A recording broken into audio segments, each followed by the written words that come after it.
De alguns anos para cá, a sigla PIG ganhou espaço na internet. PIG significa Partido da Imprensa Golpista, uma referência a jornalistas considerados de direita e que usariam os grandes veículos de comunicação para propagar ideias e desestabilizar governos adversários. O blog Conversa Afiada denuncia o PIG diariamente. O autor dele é o jornalista Paulo Henrique Amorim, que já passou por pelo menos 6 grandes veículos do país, entre jornais, revistas e emissoras de TV. E hoje está na Record e agora conosco. Bem-vindo, Muito prazer, Vivi. Grande prazer estar aqui. Prazer é todo meu. Muito obrigado. Você move através do seu blog uma verdadeira cruzada, né? contra o PIG. Partido da Imprensa Golpista. Exatamente. Eu usava no meu blog a expressão a mídia conservadora. Até que li um pronunciamento do deputado Fernando Ferro, e eu devo dar o devido crédito. O deputado Fernando Ferro foi quem pela primeira vez na tribuna da Câmara, ele do PT de Pernambuco, usou a expressão Partido da Imprensa Golpista. Eu achei aquilo perfeito, porque tem até esse lado, esse anglicismo, né, do PIG, o porco. Eu acho que o PIG existe no Brasil há muito tempo. O PIG é essa imprensa, não só de jornalistas, mas de órgãos de imprensa, que são invariavelmente contra os trabalhistas ou seus aliados. O PIG ajudou a matar o Vargas, o PIG conspirou diuturnamente contra Juscelino Kubitschek, o PIG ajudou a derrubar o Jango, o PIG apoiou o regime militar, o PIG tentou impedir a eleição do Brizola 2 vezes no Rio e o PIG tentou derrubar o Lula todo dia desde que o Lula tomou posse. Isso está mais evidente agora nos governos Lula, é isso? Eu tenho uma história com o grande presidente Juscelino Kubitschek de Oliveira, quem eu entrevistei quando trabalhava na revista Veja. E se podia ler a Veja, hoje você sabe, se você folhear a revista Veja sai lá de dentro umas bactérias que podem dar um problema na pele muito grave. Então eu recomendo não folhear a Veja. Mas quando se podia folhear a Veja, você pode rir, não faz mal, não pode rir. Quando se podia folhear a Veja, eu fui fazer uma entrevista com o Juscelino, ele estava voltando do exílio, Quanto tempo você ficou na Veja? Eu fiquei na Veja, há muito tempo. Eu abri o escritório da Veja em Nova York, em 1968, quando os bichos falavam. E fiquei lá até 72, 73. Depois eu fui dirigir a revista Exame.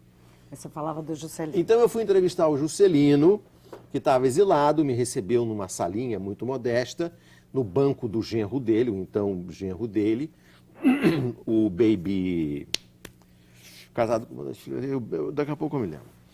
E aí o Juscelino me contou que um dos motivos pelos quais ele mudou a capital para Brasília é porque ele saía da área de trabalho do Palácio do Catete, ia para a área residencial e ligava a Rádio Globo. E tinha lá um locutor chamado Raul Brunini, que todas as noites, às 8 horas da noite, naquela época a televisão não era maciça como é hoje, dizia, e com a palavra agora o maior orador brasileiro, Carlos Frederico Werneck de Lacerda. E o Carlos Lacerda todas as noites pregava o golpe contra o Juscelino. O Juscelino foi vítima daquela frase terrível do Lacerda que foi, se for escolhido candidato para presidente, não será candidato.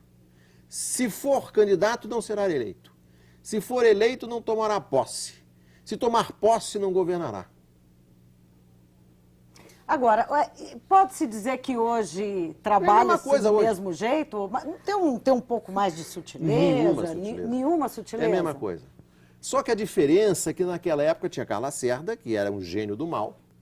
Tinha outro gênio do mal, que era o Assis Chateaubriand. Aliás, eu recomendo a biografia maravilhosa desse grande mineiro, meu amigo Fernando Moraes, o Chateau, né, o livro Chateau. Tinha outro gênio do mal, que era o Roberto Marinho. Todos eles cérebros superiores. Hoje, o PIG é dirigido por uns medíocres. Né? Uns medíocres. Os sucessores do Roberto Marinho não têm nem nome próprio. Você não sabe o nome próprio dos filhos do Roberto Marinho, eles são os filhos do Roberto Marinho, entendeu? Até onde terminam os jornalistas e começam as instituições? Vivian, e as isso é relações, Isso é entre terrível. instituições, quer dizer, existe uma ação Claro, coordenada? existe. Primeiro, que o PIG pensa em conjunto. O PIG pensa tudo a mesma coisa. Né? Mas isso não é muito teoria da conspiração, não pensar que as redações trabalham juntas? Não são os interesses econômicos. O doutor Tancredo, já que estamos em Minas, vamos citar só os mineiros ilustres, o doutor Tancredo dizia que é mais fácil você vender a sua mãe do que vender os seus interesses. São os interesses econômicos. Muito bem. Aí entra, na sua pergunta, entra a frase de um grande amigo meu, um grande jornalista, que você certamente conhece, os nossos espectadores aqui de Minas, tanto quanto eu, que é o Mino Carta, diretor da Carta Capital, que fundou a Veja no tempo que se podia folhear a Veja. Sem bactérias. Né? Sem bactérias.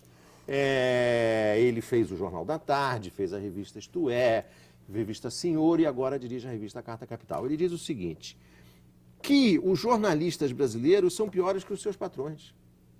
O Brasil é o único lugar do mundo em que jornalista chama patrão de colega. E o único lugar do mundo em que sindicato dá carteirinha de membro a dono de empresa. É tudo a mesma coisa.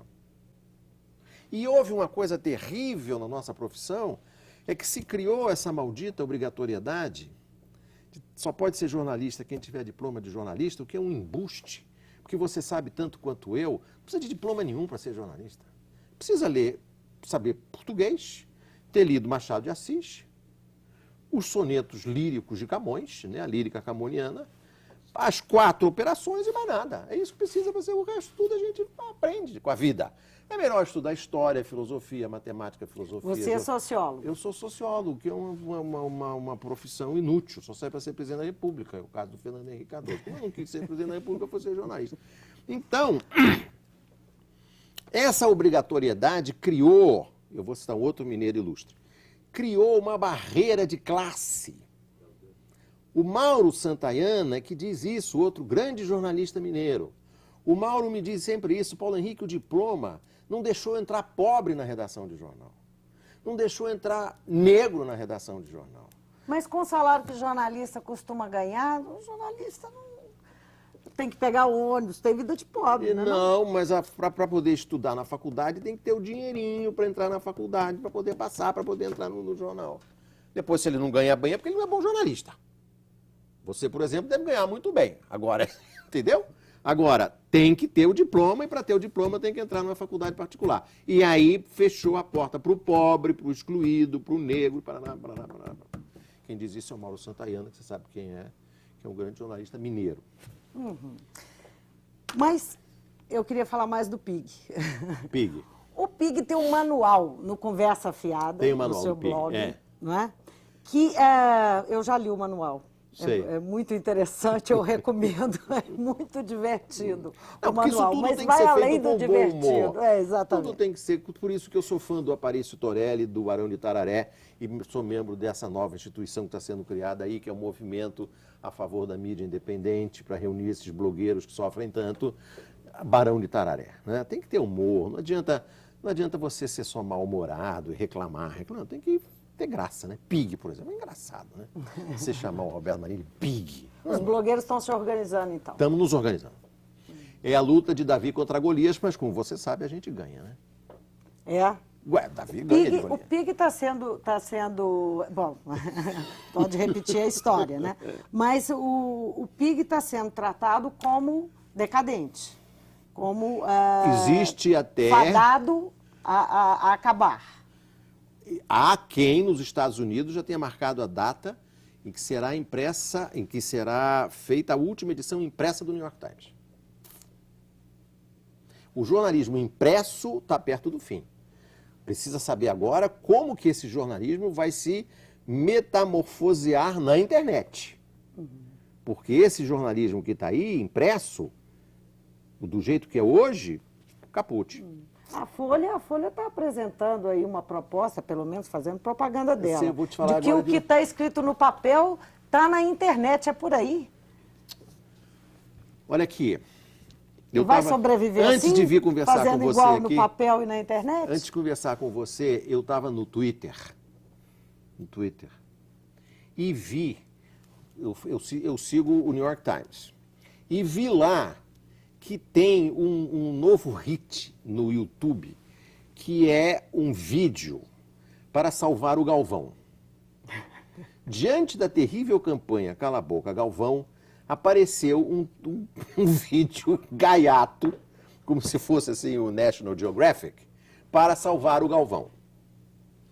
Na verdade, é uma mistura, começa te dando a impressão de que é o Galvão um bicho da Amazônia, não sei o quê, mas evidentemente que é o Galvão. Sim. O Galvão esse que a gente sabe quem é, o Galvão, né? Aí eu estou lá lendo a matéria no New York Times, que eu segui no Twitter. Lá embaixo tem assim, por causa desse vídeo aqui, já nasceu um outro, que é o Hitler, mandando o Galvão calar a boca. Aquele filme A Queda do Hitler, Os Últimos Dias do Hitler, eles dublaram o Hitler e ele mandando o Galvão calar a boca, entendeu?